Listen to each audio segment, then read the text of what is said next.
Hello and welcome to another episode of the Maverick Mystic Arts podcast. Today we'll be looking at Step 10, the beginning of Step 10 of Franz Bardon's Initiation into Hermetics. And this is another walkthrough. We're approaching the end of this first book, Bardon's. And we'll be looking today at the elements, right? How we can learn from the elements and move through the elements and start to encounter different types of information, consciousness, entities that can exist within each of the elements.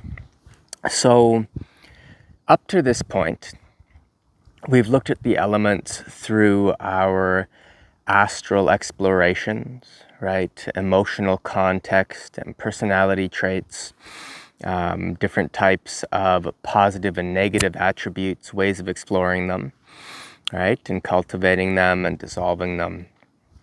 And we've looked at the mental attributes and how the mind functions in relation to the elements. Now, these are only the beginning, right? The elements cycle through, fractal through at every layer. So we want to do our best not to impose limitations on what the elements can or cannot be. Now, at this stage, if you've gone through the training, there is cultivation of very, very potent light substance. There's cultivation of potent Akashic realization. There is strong recognition of how the mind functions, of how the emotions function, of how the body functions. So there is a potential ease of sovereignty and the ability to unify as well. The Akasha and the light work allows us a great deal of sovereignty as we start exploring some of these more advanced trainings. So, when you are exploring the elements, the next stage then, as we've now explored ourselves with the elements, the next stage is to explore the outer world, right? So we really want to, let's say you're working the earth element, an environment like this, you have mountains, there's a river just down the way here, we have all of the earth and trees, etc., the foliage, you have everything, all the elements present. Now, often when people reach this point of this particular text, if the prerequisite training hasn't been cultivated enough, this is one place where we can develop a lot of delusion. So we'll read about how, okay, if we want to contact the earth beings, you go through this particular process, you change your shape and you go into the earth and you contact these beings or you observe them and then they will teach you. Now, if you haven't cultivated your clairsenses, your clairvoyance, your clairaudience, your clairsentience, clairaudience, clairgustinance, if you haven't cultivated all of these, then this can be a little bit tricky. And so then we are often allowing our mind to start fabricating these experiences so that we can feel good about ourselves and like we're succeeding in the exercise. However, this is why it's important to have done your work so that you can be sincere with yourself and you can acknowledge if it is something that you're manufacturing and if it's something that might have more reality to it. This is really, really important because the further you go with this kind of work, the potentials for rampant delusion can be very, very high.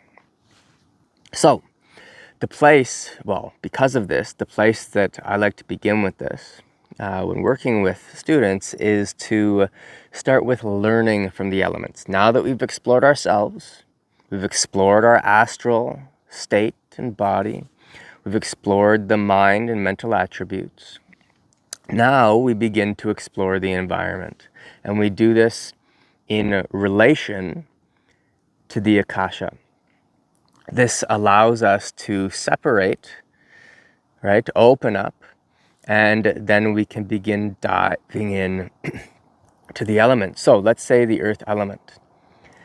We start by meditating on the earth element, not from the perspective of the identity or any egoistic representation or imposition of what the earth element has to mean, but we go into the Akasha, find that equanimity, and if you like, you can go up to light and invite yourself into the earth element and invite the earth element into yourself.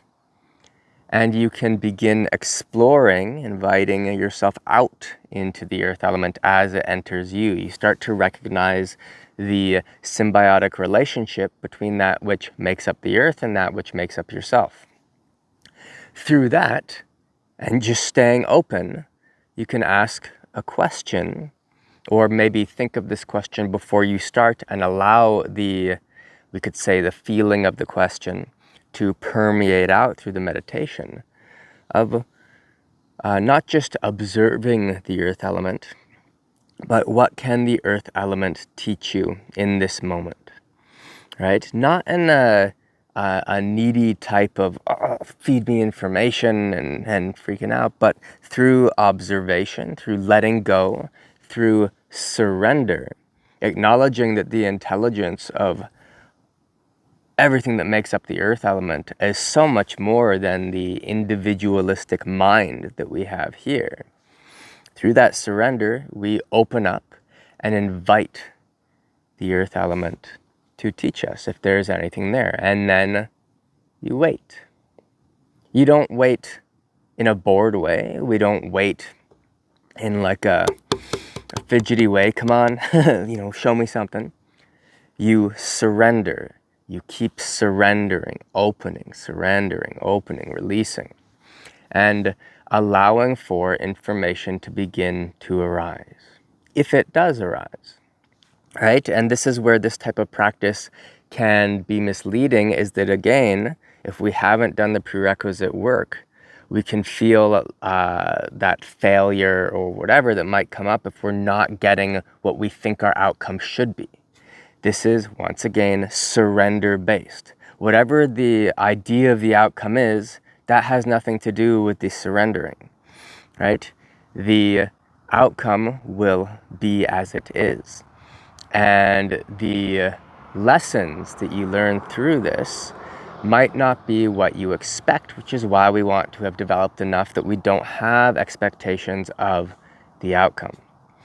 And there's a point where the outcome and the practice become the same, right? In the beginning, the exercise is done almost in separation of the fruition of that exercise.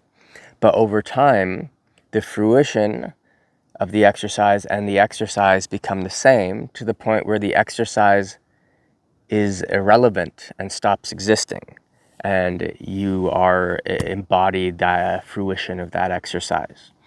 Right? So you start with the earth element here, and once you've done that, then you keep that open observation. You've equalized with the earth element, right? Prior to this, then you keep that open observation, that openness to learning, and this sets the stage, right? Once that is set, then depending on your level of development, you might begin, as you drop deeper and deeper into the earth, to start recognizing different types of awarenesses, of consciousnesses, of entities, of beings. Okay? Now, if we follow the book in its very narrow specifications of this exercise, you would be looking for like dwarven and gnomish type of beings. So we want to remain as open as we can and not close ourselves off, because there's many other types of intelligences within the earth. And if you are if you haven't developed your clairvoyance, this could lead you to pushing aside what you do observe as not of the instructions, right? So open-minded, go into the earth. What can you learn? Observe, right? You apply this to each of the elements: earth, water, air, fire.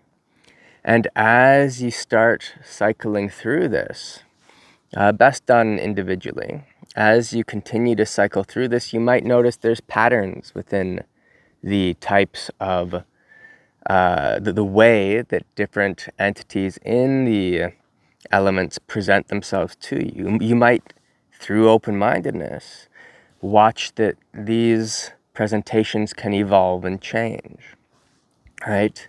And through this is the beginning to learning through the elements. The elements become your teachers.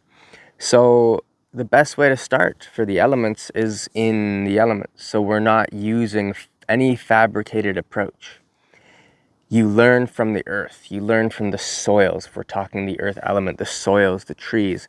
What is the earth element? That which manifests form when the other three come into solidification, right? That's where you get the earthen exploration and expression of the elements. So that's where you get shape, right? The rocks, the mountains, etc., etc. And there's such an incredible potency, watchfulness, protector type of atmosphere when you're in the mountains. You have the spirit of the mountain, or the as a whole, and then you have like fractals off that. So there's so much to explore. If you're going to meditate on the water element, of course you go through your process, enter the akasha, bring in light, go to the waters, right? Like we said, there's a river just over this little ridge here. What can the water teach you? If you spend time with water, with openness to learning the lessons of the waters can teach you tremendous things, right? So much there. Same with the air element. Observe the air element. Maybe go to a place where there's a little more wind. Seaside cliffs can be real nice, just to tap you into that. Rivers carry water, or obviously, the water of rivers carry an air current with them, right? If you're working and learning about the air, you'll also be learning about the water, right? The air circulation above carries water in the form of clouds, right? The air circulation internally carries the vapors, right? The waters of different gaseous exchange internally in the body. So we want to be aware of all this. And when you tap the air, learn from it. And over time, you might start noticing that through the learning, there are different principles might be presented to you, or different amalgamations of principles might be presented through different entities, different types of personalities, of consciousnesses. So we want to be aware of this, and we want to explore it without getting too attached to, in any egoistic way, to that communication, because this is where the pitfall is. We want to be open, right? We've developed our internal sovereignty and clarity, right? Our goodwill, all of the factors which allow for us to begin exploring this side of the training without sustaining damage or holding ourselves back on that liberative path, right, towards greater and greater evolution, sovereignty, release, and unification. So this is the beginning, this is the introduction to invocation and evocation, where you are invoking, meaning bringing into you, different entities, consciousnesses, spheric magic, different elements. So we talked about the elements, then there's the elements, we could say, of the planets, the sun, the moon, etc. And over time, you'll start to explore we could say the sphere, I think that's how Bardon describes it, the sphere of a particular planet. And once you open to that sphere and have almost inoculated, or we could say unified with that energy, then you can start to work with the intelligences within that particular sphere, right? These amalgamations of principle that seem to have intelligences that arise around different amalgamations of principles of phenomenal reality, as well as spiritual. So, as you keep progressing, you work through the planets, and this is the introduction to that through working the elements in their specificity in and of the earth. Okay, now the elements aren't localized only to the earth, but as this is where we live, this is a really great place to start. All, like the mystic, maybe not all, but if you look at other traditions, like mystical traditions, Buddhist, Hindu, etc., you'll find that there are, because a lot of this stuff arose out of shamanic type cultures, there's often a very strong relationship with the land, and there are offerings made to the beings of the land, the spirits of the land. And what's interesting is in places where this is done by evolved individuals, for some reason those locations, they can seem to be somewhat immune from environmental disaster. The beings of the land, through being taken care of, will take care of the people who are in that area. So there's a lot of very specific ritual that different traditions have. Some have a sacrifice, some have smoke ceremonies. There's all kinds of different stuff there. The idea, though, behind it is that there is reverence towards the entities of the land or of that area in whatever element they might take form, right? Often like the nagas, the snakes, right? These will come to people as representations of the spirits of the rivers, the great rivers, right? As one example. So you have a plethora of beings that different systems support, right? That different systems will pay a type of homage to, and in return, those beings will seem to keep the land, that area, a little more safe and take care of you. This is like any relationship. And this is where I find that Bardon's work can be a little bit deleterious to growth in terms of the overall cultivation, is that there's this attitude of, I'm master of the universe, right? This very low, coarse, willful attitude of a lower evolution of will, right? Through the imposition, through control. And we have to remember that control, as it octaves up, as it evolves, it becomes freedom.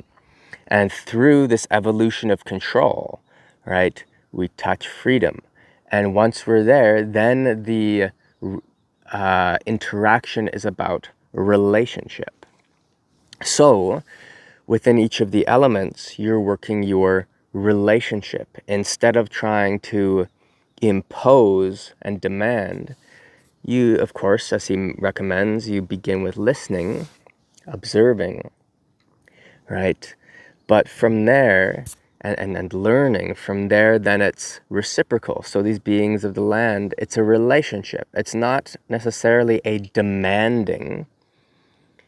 It can be in a more tribal type sense where, it's like, please don't destroy us. Here's some blood. Here's a blood offering. But as that evolves, it's a relationship.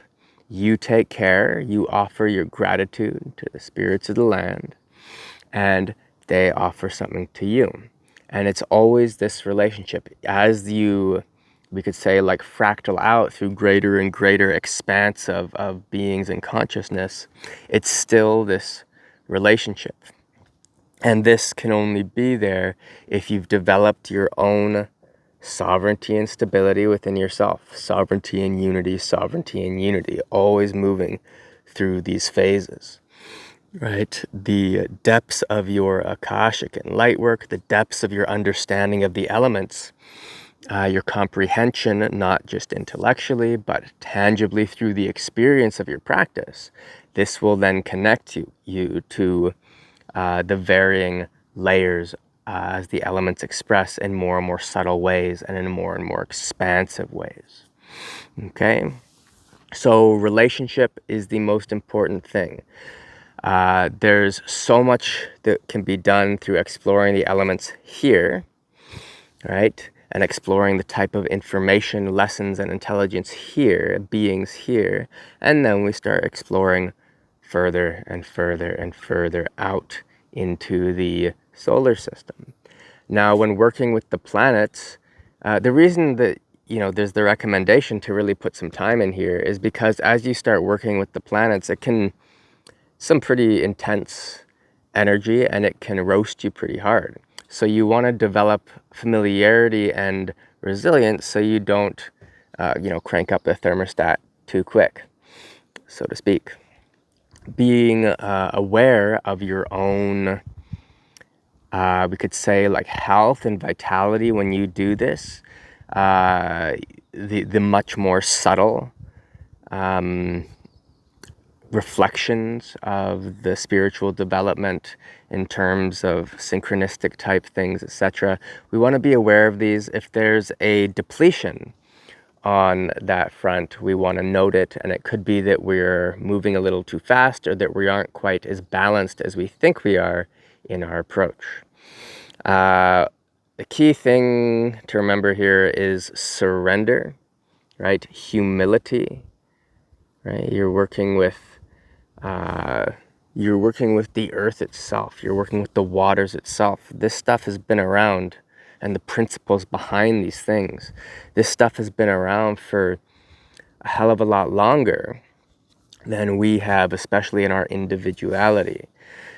These entities have been around for a very, very long time. So some humility can go a long, long way. That's a really, really important factor.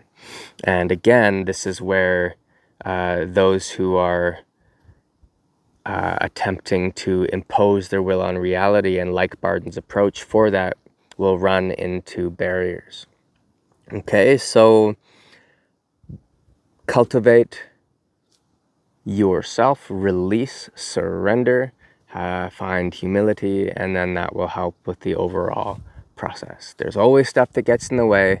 This will help expose some of that.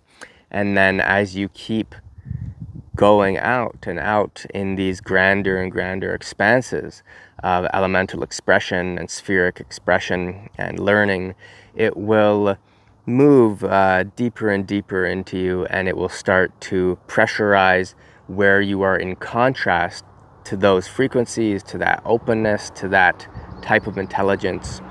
And that's almost always our own ego in different manifestations.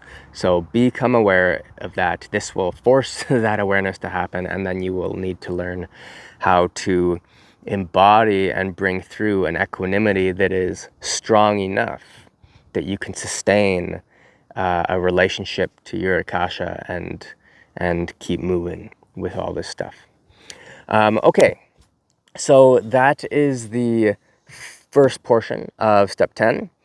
And with that, Bardon suggests that one might have completed the training of the spirit, right? The training of the mind, in the mental plane, and when you're in those different spheres, cultivating your astral resiliency within those spheres as well.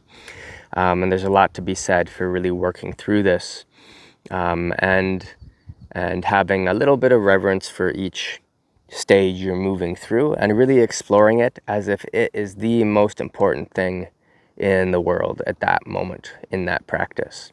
It's so easy to be flippant about the practice, but if we can approach every practice session as something sacred, and every moment within each practice session as something sacred, this will drastically increase the emptiness, the stillness, the akasha, the concentration, the connection to what it is that we're working with.